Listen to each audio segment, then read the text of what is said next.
Olá, eu me chamo Eduardo Mano e você está ouvindo a Bíblia em um ano, um projeto de leitura da Bíblia Católica em 365 dias. Este daqui é o dia de número 154.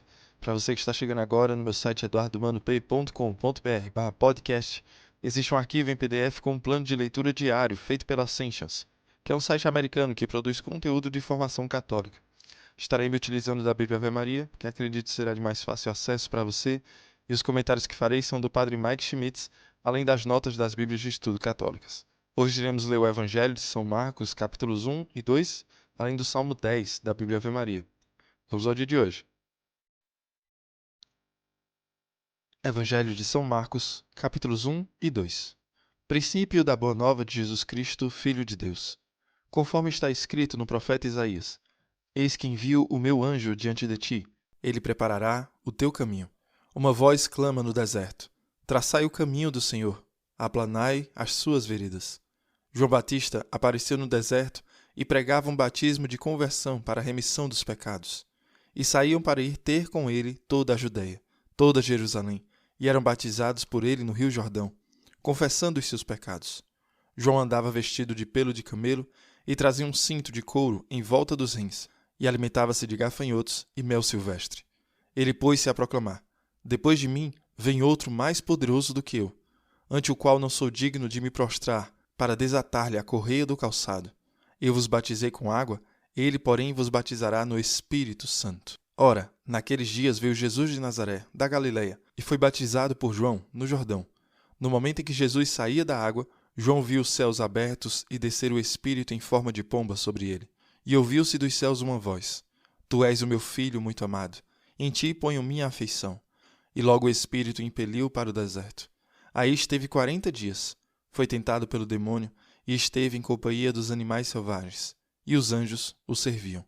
Depois que João foi preso, Jesus dirigiu-se para a Galileia. Pregava o Evangelho de Deus e dizia: Completou-se o tempo e o reino de Deus está próximo. Fazei penitência e crede no Evangelho. Passando ao longo do mar da Galileia, viu Simão e André, seu irmão, que lançavam as redes ao mar, pois eram pescadores. Jesus disse-lhes: Vinde após mim, eu vos farei pescadores de homem. Eles, no mesmo instante, deixaram as redes e seguiram-no.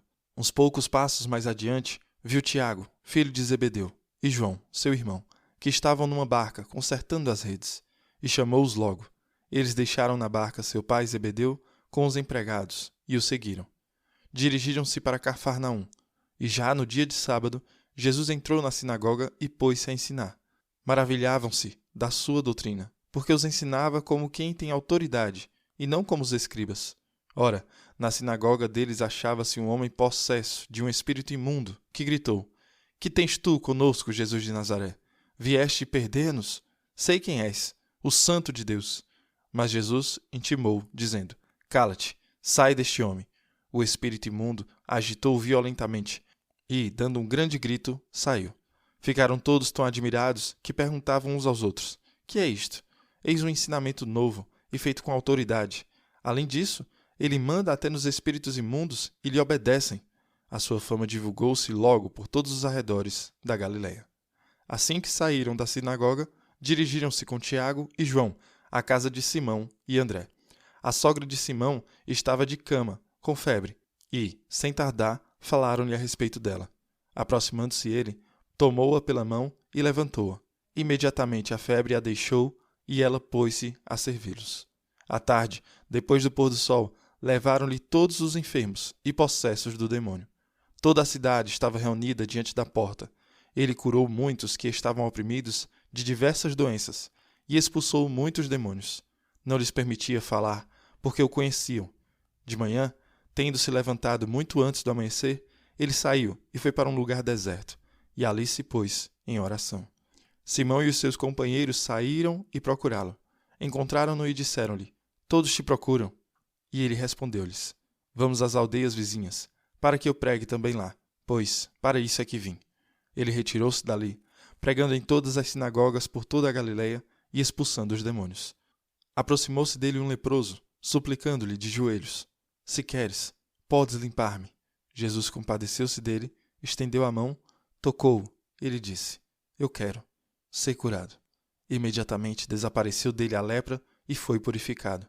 Jesus o despediu em seguida, com esta severa admoestação: vê que não digas a ninguém, mas vai, mostra-te ao sacerdote e apresenta, pela tua purificação, a oferenda prescrita por Moisés para lhe servir de testemunho. Este homem, porém, logo que se foi, começou a propagar e divulgar o acontecido, de modo que Jesus não podia entrar publicamente em uma cidade. Conservava-se fora, nos lugares despovoados, e de toda parte vinham ter com ele. Alguns dias depois, Jesus entrou novamente em Cafarnaum e souberam que ele estava em casa.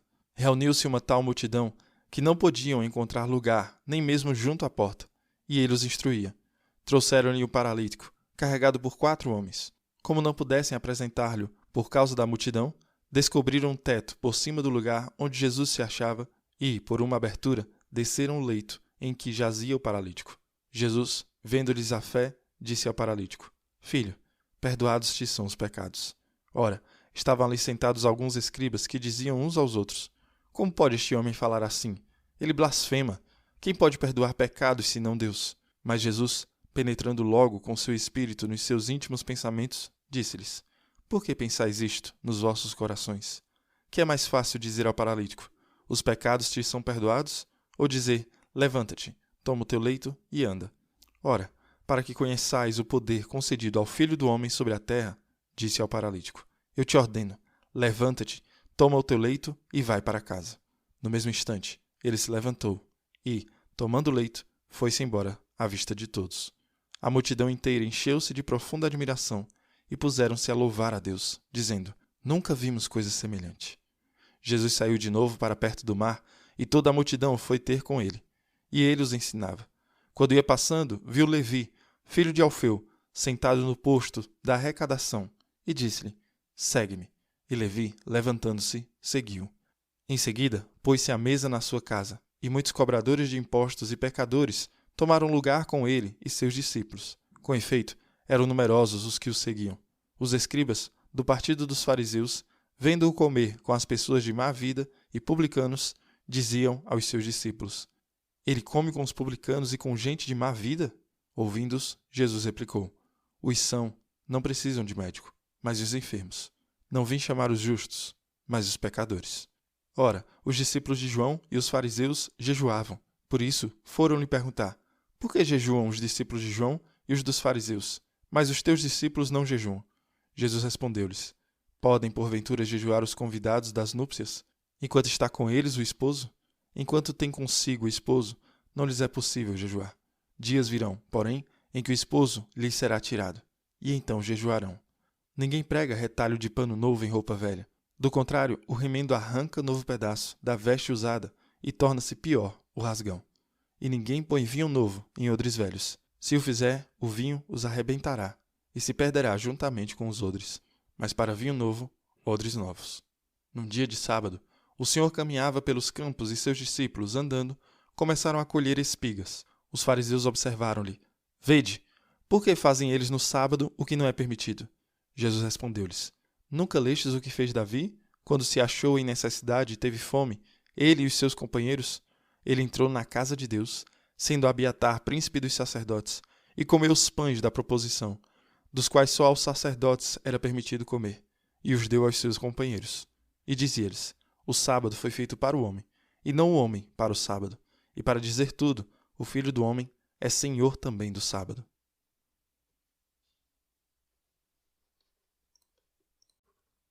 Salmo 10, da Bíblia Ave Maria. Ao mestre de canto, de Davi. É junto do Senhor que procuro refúgio. Por que dizer-me: Foge, velozmente, para a montanha, como um pássaro? Eis que os maus entesam seu arco e ajustam a flecha na corda, para ferir de noite os que têm o coração reto. Quando os próprios fundamentos se abalam, que pode fazer ainda o justo? Entretanto, o Senhor habita em seu templo. O Senhor tem seu trono no céu. Sua vista até atenta. Seus olhares observam os filhos dos homens. O Senhor sonda o justo como o ímpio, mas aquele que ama a injustiça, ele o aborrece. Sobre os ímpios ele fará cair uma chuva de fogo e de enxofre. Um vento abrasador de procela será o seu quinhão, porque o Senhor é justo. Ele ama a justiça, e os homens retos contemplarão a sua face.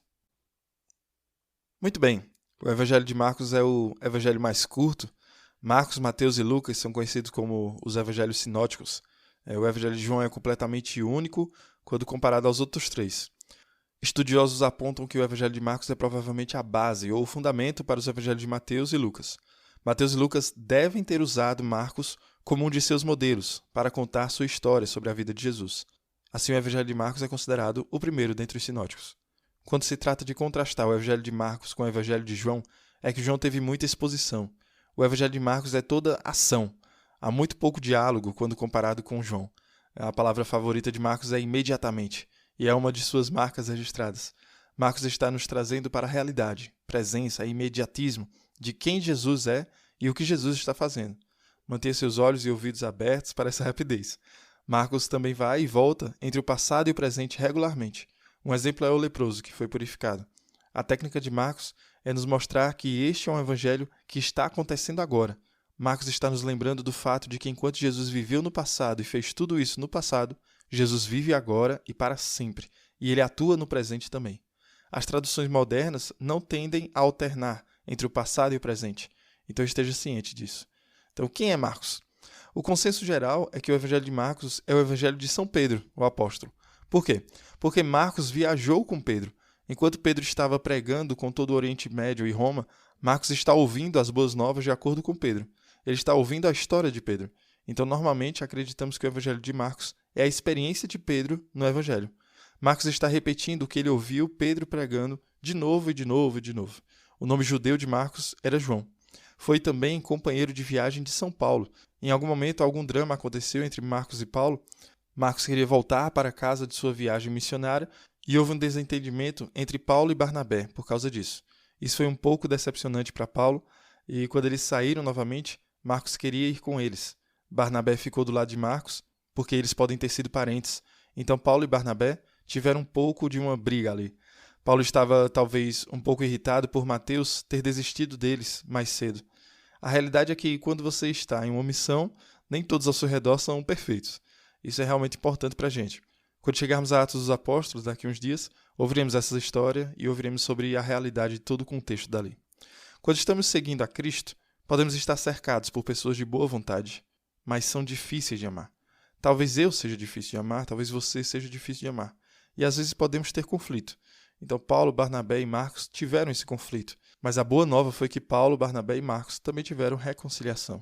E isso é muito bom e isso é importante. Acredita-se também que Marcos seja possivelmente o filho da mulher proprietária do cenáculo, onde celebraram a última ceia e onde os discípulos se reuniram após a crucificação e ressurreição do Senhor. Até mesmo Pentecostes aconteceu no cenáculo. Essa é uma grande conexão que Marcos teria com a igreja primitiva. Enquanto Marcos está escrevendo isso, ele estava escrevendo durante a perseguição de Nero. Isso é o que é ser discípulo. Ouvimos Jesus chamar os primeiros discípulos para serem pescadores de homens. Eles também foram chamados a tomar sua cruz com o Senhor Jesus Cristo e confiar nele. Eles foram instruídos a não perder o coração em face do sofrimento real e da opressão real, verdadeira e genuína. Marcos está escrevendo este evangelho para esses cristãos perseguidos sob o imperador Nero. Então Marcos não perde tempo. Ele simplesmente pula e vai em frente. Desde o início do evangelho, onde temos João Batista aparecendo no deserto, a palavra imediatamente é muito prevalente. Marcos capítulo 1, nós temos o batismo de Jesus. Então, por que Jesus foi batizado? Não havia razão para Jesus ser batizado. João Batista estava oferecendo um batismo de arrependimento. Jesus não precisava se arrepender de nada.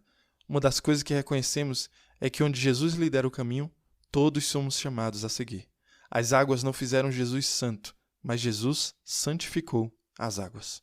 Jesus não foi batizado porque ele precisava. Quando Jesus foi batizado, ele trouxe a santidade. Então lembre-se, em Levítico, se algo era impuro e tocava em algo limpo, a coisa impura tornava-se pura. Até o impuro que toca no puro se torna puro. Parece meio confuso, né? Mas Jesus vai reverter isso. Jesus encontra um leproso. O que acontece? Antes de Jesus, quando você tocava um leproso, você se tornava impuro. Agora, o contrário acontece quando Jesus toca o leproso. Em vez do leproso impuro, tornando Jesus impuro, Jesus, o puro, o santo, ele toca o leproso e estende sua limpeza, justiça, integralidade e cura ao leproso. Isto é também o que acontece no batismo de Jesus.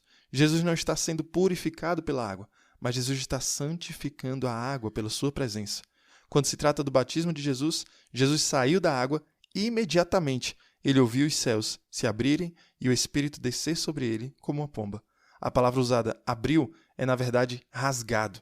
E significa que os céus estão destruídos, rasgados. Isso é importante. No final do Evangelho de Marcos, capítulo 15, quando Jesus é crucificado e entrega seu Espírito, o véu do templo é rasgado de alto a baixo. É a mesma palavra grega. Quando Jesus foi batizado, os céus se abriram. Quando Jesus foi crucificado, o véu do templo foi rasgado. Isso é muito poderoso.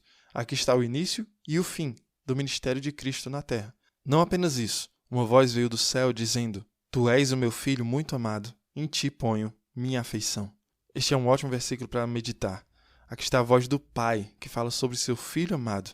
É algo muito poderoso nisso, para perceber que o Pai fala sobre Jesus, o Filho. Se você foi batizado, você foi feito filho ou filha de Deus. Então Deus Pai também fala sobre você. O que ele diz a Jesus? Ele basicamente diz: Estou orgulhoso de você. Ele o declara seu.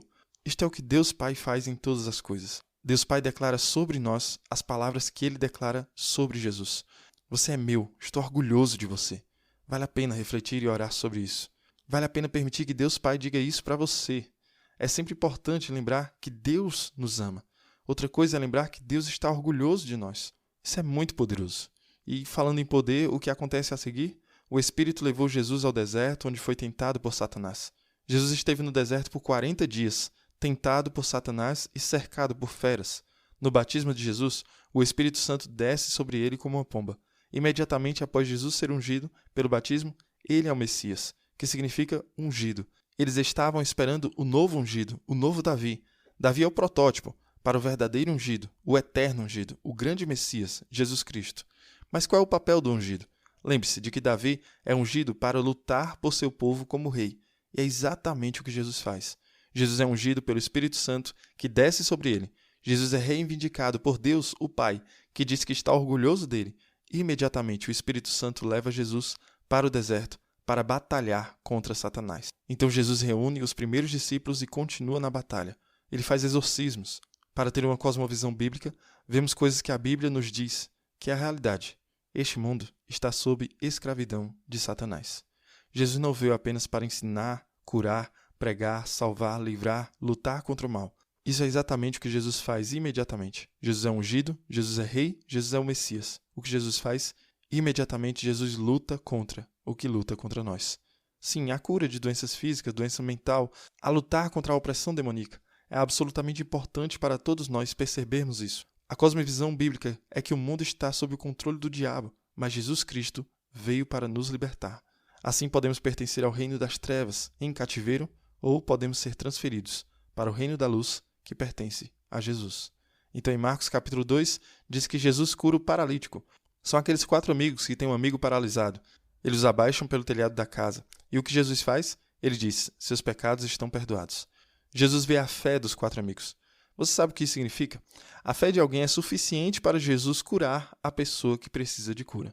Foi a sua fé que falou por aquele que está paralisado.